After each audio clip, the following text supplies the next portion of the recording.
So on today's video, I'll be talking about a video that we probably all have seen, where is this journalist talking about how the US is not a great country, how the US is not the greatest country in the world anymore. And although there's issues in the United States, I'm going to make my argument, especially now, how some of the examples that he used were completely false. And we're talking about the liberty part. Be right with the video.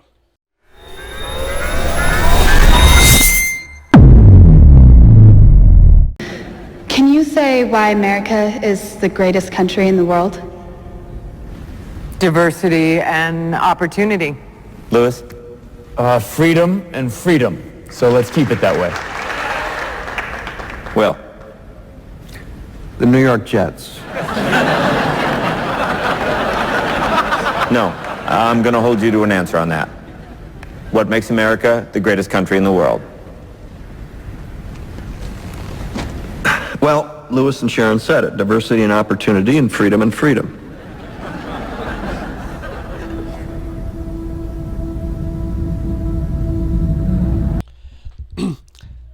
I know, consider the US the greatest country. It is definitely an opinion that is based on what you value and what's important to you. But there's many reasons why I do believe that the US is the greatest country. And just because you're the greatest does not mean there might be always certain statistics, but there's certain aspects about how the US has certain influence in the world. And even though it has done some shady stuff, for the most part, it's a positive good in the world. And the simple example that I could give is most innovation occurs in the US. The newest companies, newest research, highest investments all occur in the US. Why? Because there's that belief that the US system would allow you to flourish, to allow you to have bigger opportunities. That, for example, issues that currently is facing Europe. And Europe, especially at the moment, is currently not doing well. Europe is not doing well because of, I think, two reasons. And those two reasons are overregulation, and the other one is the obsession with net zero and climate change. And let me make my point. It's not that I am against solar panels. It's not that I'm against solar winds and many clean energies, which personally I do support. The problem is where you're not calculating the math, the economy, the consequences that you're going to be affecting the economy that are going to lead to bigger problems. And it's going to cause, whenever, I always emphasize on the economy because you can see any country, as soon as the economy goes to shit, everything falls apart. Because the economy is like the glue that holds everything together. Because if you're able to go to work, if you're safe to go to work, if you're able to make money, you're able to buy food, you buy cars, you buy all the things, and you keep everything running. But when there are no jobs and everything goes down, who cares about net zero? And the problem is, I'm going to use the example of Germany. Germany closed down all the nuclear power plants to install solar panels. Let me show you how far north Germany is. Germany is not in Florida. It's not in Texas. It's not in a sunny location. How stupid and ideological can you be that you're going to close the most reliable source of energy, which is nuclear? Balance it out, but don't close the whole thing, because then you're going to have two issues. Either you're going to have to resort to burning carbon, which they did after the Ukraine war, and you're going to have the highest cost in electricity. So I can give you some context. In Florida, we pay around 8 cents to 12 cents per kilowatt hour. Germany pays 39 to 41 cents per kilowatt hour. How much do they pay for gas? $7. And it's not because it is difficult to take it to Europe, because keep in mind they have Russia before the war supplying it with oil, is because they have taxes that is pretty much dragging on the people, dragging on innovation. And people that have money, people can see those things. And even though to live, Europe is definitely has many great things, but the problem is the long-term issues. They're making decisions that are gonna reduce the growth that they're having. That's why they're falling behind the US, and not even since the pandemic, but they have fell down significantly, and that is going to cause problems with jobs, problem with unemployment, problem with investments. The problem is also Europe is very close to the US, so any innovation that the US makes, they're going to take advantage of. But in the same way, how the US protects them with the military, they pretend they're above the situation, that they're all trying to pretend to be green, paying $8 a gallon, where it's ridiculous. The green, and so you guys understand my point. I'm not against green energy. I have solar panels in my house. I have an electric vehicle, but I live in Florida. If I lived in Massachusetts, or if I lived somewhere where it wasn't as sunny, there's no way in hell that I would pull solar panels, because it would be mostly a waste of money. And that is the approach that they're having on many things, where they're limiting certain regulations about AI, even though, yes, there's going to be certain controls that we need to have a conversation about AI and many issues that we're trying to prevent. But you need to have research and development to grow the economy. And right now, with all the regulations, with their taxes, which I'm going to get on the second part. So I'm going to put the second part, which is just the important part that I want to discuss on the video. Why is America Not the greatest country in the world, Professor. That's my answer. You're saying Yes. Let's talk about, fine. Sharon, the NEA is a loser. Yeah, it accounts for a penny out of our paycheck, but he gets to hit you with it anytime he wants. It doesn't cost money. It costs votes. It costs airtime and column inches. You know why people don't like liberals? Because they lose. If liberals are so fucking smart, how come they lose so goddamn always? Hey. And with a straight face, you're going to tell students that America is so star-spangled awesome that we're the only ones in the world who have freedom? Canada has freedom. Japan has freedom. The UK, France, Italy, Germany, Spain, Australia, Belgium has freedom. So 207 sovereign states in the world, like 180 of them have freedom. All right. And yet you, sorority girl, Just in case you accidentally wander into a voting booth one day, there's some things you should know. And one of them is there is absolutely no evidence to support the statement that we're the greatest country in the world. We're 7th in literacy, 27th in math, 22nd in science, 49th in life expectancy, 178th in infant mortality, 3rd in median household income, number 4 in labor force, and number 4 in exports. We lead the world in only 3 categories: number of incarcerated citizens per capita, number of adults who believe angels are real, and defense spending, where we spend more than the next 26 countries combined, 25 of whom are allies. Now, none of this is the fault of a 20-year-old college student, but you nonetheless are, without a doubt, a member of the worst generation ever. So when you ask what makes us the greatest country in the world, I don't know what the fuck you're talking about. So let's talk about freedoms. So freedoms that the Europeans don't have. The power that the government can exert on the people during different situations is significantly stronger than that happen in the US versus Europe. If you're unsure, ask anyone who lived in Europe, how was the situation over there during COVID? I lived in Florida. They had lockdowns. I mean, you were not going outside just doing parties, but I was able to go to this gas station. I was able to move around similar how I would normally move, and I was not arrested. And over there in Europe, oh boy, you will get arrested immediately, and then be fined. And after many years, some of those countries found those rules unconstitutional, the same as we found some in the US unconstitutional. The problem is the governments over there, they don't have the separations of power that we have in the US. Like, for example, the way that California can do a certain thing and then Florida can do a different thing. Not so much in Europe, except Switzerland, which does have a federated system like the US does have. So the second part is, of course, the Second Amendment. Most European countries, they don't have a Second Amendment. And some people that are against the Second Amendment, they might say, I don't see that as a freedom. And I would disagree. I would disagree because I can explain on a different video. But another example is many countries in Europe, they don't have the same protections and controls for private property, especially when a breaking occurs. In many countries of Europe, even if you're legally allowed to be armed in that country, it is extremely rare that you're able to use that handgun in self-defense, regardless if you're a woman, an older man, it doesn't matter. That means the people that are breaking the laws have certain protections even though they're committing a crime. That doesn't happen in the US. Yes, maybe California would do some shady stuff, but they're changing their ways because the population has spoken.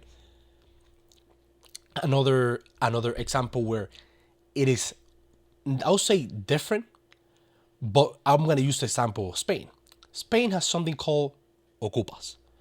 Ocupas means to take over, but it is spelled differently. And that means, let's say you go on traveling. You're going traveling, you're having a good time, and then you come back to your house and people just get in your house and they don't leave. In the US, you have the force, the law is on your side, the police is on your side, and even if you have a firearm, you have the laws to protect you in the case you need to defend yourself from somebody who's taking over your house. Especially not in Spain. In Spain, there's many locations, especially around the Barcelona area, that have been taken over. And you have to take them to court, and then you have to wait like 6 months. They destroy your freaking house. You have to be renting somewhere because you don't have nowhere to stay. And that is ludicrous. I'm sorry. You could say that, for example, Spain has better food than the US or better math. Who gives a damn if you don't have private property? If you don't, and the other big issue is taxes. I consider slavery when somebody else owns 100% of your labor. And in many countries in Europe, they have taxes over 50 something percent. Because I know if you look up the number, you're going to think that I'm full of it.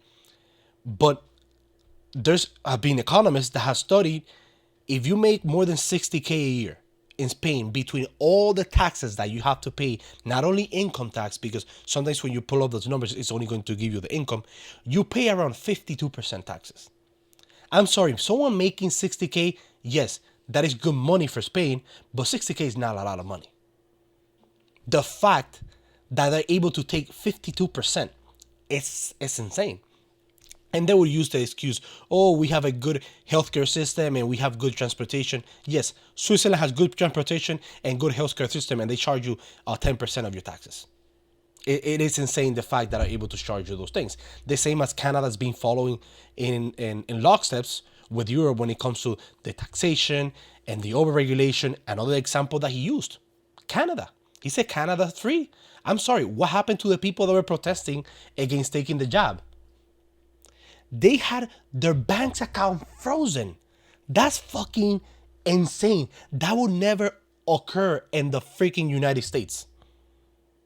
And the other part that he was also making a point about that in other countries they have highest levels of education or certain aspects of education. The development that we have with our issues in our top universities, it's unmatched compared to the rest of the world. The level of innovation when it comes to, as I mentioned, AI, research and development, engineering, medical advancements, patents, everything, all those things the US leads.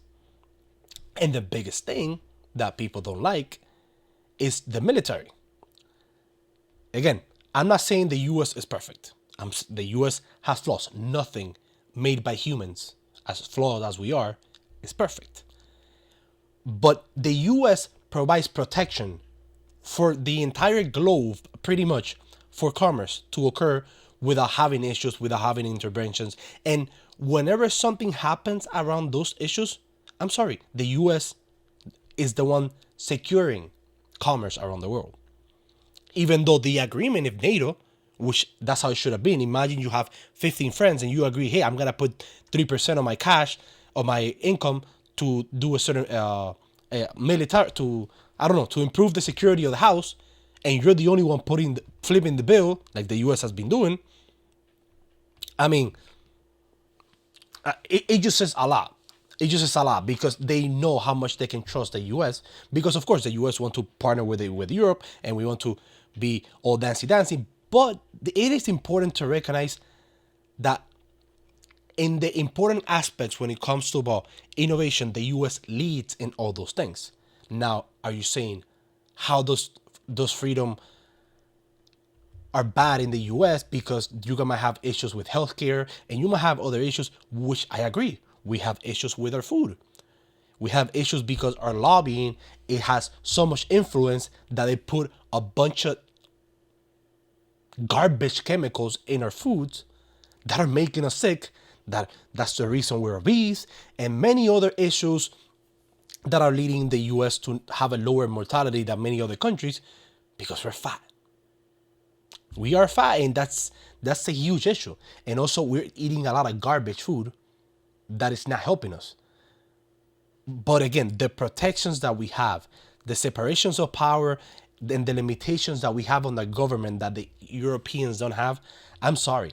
If the prime minister of a country in Europe says this is happening, they have a lot more control than Joe Biden or Donald Trump saying, hey, this is going to happen, and it happens. It just doesn't work out like that. Especially when you live on a federated system where states have significant power to contest that. And you have different bodies in Congress that can separate those changes. And I'm going to close this out with a clip from Judge Scalia, where he actually explains this point in a way that I wish I ever could, because it's so good and so well explained. So I will leave you here with a clip and I will close it out. Forward. I asked them, what do you think is the reason that America is such a free country? What is it in our Constitution that makes us what we are? And I guarantee you that the response I will get, and you will get this from almost any American, including the woman that he was talking to at the supermarket, the answer would be freedom of speech, freedom of the press, no unreasonable searches and seizures, no quartering of troops in hope, those marvelous provisions of the Bill of Rights. But then I tell them, if you think that a Bill of Rights is what sets us apart, you're crazy. Every banana republic in the world has a Bill of Rights. Every president for life has a Bill of Rights. The Bill of Rights of the former evil empire, the Union of Soviet Socialist Republics, was much better than ours. I mean it literally. It was much better. We guarantee freedom of speech and of the press. Big deal. They guaranteed freedom of the speech, of the press, of street demonstrations and protests, and anyone who is caught trying to suppress criticism of the government will be called to account. Whoa, that is wonderful stuff. Of course, just words on paper. What our framers would have called a parchment guarantee. And the reason is that the real constitution of the Soviet Union, you think of the word constitution, it doesn't mean a bill, it means structure. Say a person has a sound constitution, has a sound structure. The real constitution of the Soviet Union, which is what our framers debated that whole summer in Philadelphia in 1787. They didn't talk about the Bill of Rights. That was an afterthought, wasn't it? That constitution of the Soviet Union did not prevent the centralization of power in one person or in one party. And when that happens, the game is over. The Bill of Rights is just what our framers would call a parchment guarantee. So the real key to the distinctiveness of America is the structure of our government. One part of it, of course, is the independence of the judiciary. But there's a lot more. There are very few countries in the world, for example, that have a bicameral legislature. Oh, England has a House of Lords for the time being, but the House of Lords has no substantial power. They can just make the Commons pass a bill a second time. France has a Senate, it's honorific. Italy has a Senate, it's honorific. Very few countries have two separate bodies in the legislature equally powerful. That's a lot of trouble, as you gentlemen doubtless know, to get the same language through two different bodies elected in a different fashion. Very few countries in the world have a separately elected chief executive. Sometimes I go to Europe to talk about separation of powers. And when I get there, I find that all I'm talking about is independence of the judiciary. Because the Europeans don't even try to divide the two political powers, the two political branches, the legislature and the chief executive. In all of the parliamentary countries, the chief executive is the creature of the legislature. There's never any disagreement between them and the prime minister, as there is sometimes between you and the president. When there's a disagreement, they just kick them out. They have a no confidence vote, a new election, and they get a prime minister who agrees with the legislature. And, the Europeans look at this system and they say, well, it passes one house, it doesn't pass the other house. Sometimes the other house is in the control of a different party. It passes both, and then this president who has a veto power vetoes it, and they look at this and they say, it is gridlock. And I hear Americans saying this nowadays, and there's a lot of it going around. They talk about a dysfunctional government because there's disagreement, and the framers would have said, yes, that's exactly the way we set it up. We wanted this to be power, contradicting power, because the main ill that beset us, as Hamilton said in the Federalist, when he talked about a separate Senate. He said, yes, it seems inconvenient, but inasmuch as the main ill that besets us is an excess of legislation, it won't be so bad. This is 1787. He didn't know what an excess of legislation was. So unless Americans can appreciate that and learn to love the separation of powers, which means learning to love the gridlock, which the framers believed would be the main protection of minorities, the main protection.